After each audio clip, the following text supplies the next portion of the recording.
think the good news is that there's no rate cut. So the rates are going to be flat. It's not going to be flat to up or flat to down, because I think the banks need rates to be where they are. You've got a 5.5% prime. Your incremental cost of funds is about 2%.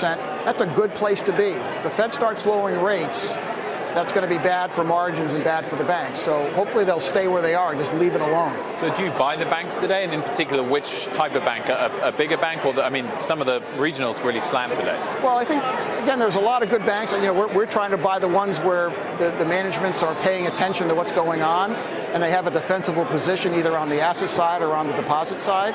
So there's plenty of those. I think today is, I wasn't following the market that closely, but I think ultimately this is good news for the banks. It's good news for the economy. If you travel a line like a lot of you guys do, the economy's good. There's money, people are investing, things are happening. David, maybe you weren't paying attention, but the 10-year yield went from 259, 260 down to the low 250s, 253. That doesn't signal everything's good for the banks or for the economy, does it? 1 to 7 years are inverted now.